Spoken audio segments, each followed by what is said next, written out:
Hi అండి అందరికీ. మన ఇంట్లో పెంచుకునే మొక్కలకైనా లేదా రైతు పొలంలో పండించే పంటలకైనా కొన్నిసార్లు పురుగులు పడుతుంటాయి కదా. సో ఆ పురుగులను చంపడానికి రైతులైతే కొన్ని రసాయనాలను వాడి వాటిని చంపి పంటనైతే కాపాడుకోవడం జరుగుతుంది. సో ఆ రసాయనాలని ఇంగ్లీష్లో ఏమంటారో తెలుసా? ఆ పదమే ఈ పెస్టిసైడ్ అనే వర్డ్తో మనం చెప్పొచ్చు అనమాట. సో దీని గురించి మనం ఇంకాస్త డెప్త్గా తెలుసుకుందాం.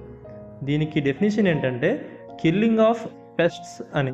అంటే ఇది పంటలు, మొక్కలు, ఇంట్లో లేదా వ్యవసాయంలో పురుగులు, కీటకాలు, బ్యాక్టీరియా, శిలీంధ్రాలు మొదలైన హానికర జీవులను చంపడానికి లేదా నియంత్రించడానికి వాడే రసాయన లేదా జీవ ఉత్పత్తి అని అర్థం. దీనికి ఎగ్జాంపుల్ చూస్తే farmers spray pesticide on the crops to protect them from insects. అంటే రైతులు పంటలను కీటకాల నుండి కాపాడటానికి పురుగుల మందు చల్లుతారు అని అర్థం. మీరు ఇక్కడ గమనించినట్లయితే ఈ వర్డ్ని పెస్ట్ అంటే పంటలను లేదా ఆహారాన్ని పాడు చేసే పురుగులు, కీటకాలు అని అర్థం అనమాట. సైడ్ అంటే చంపడం, కిల్ అని. అంటే పంటలకు హాని చేసే పురుగులను నాశనం చేయడానికి వాడే రసాయనాలనే ఈ పెస్టిసైడ్ అనే వర్డ్తో మనం చెప్పొచ్చు.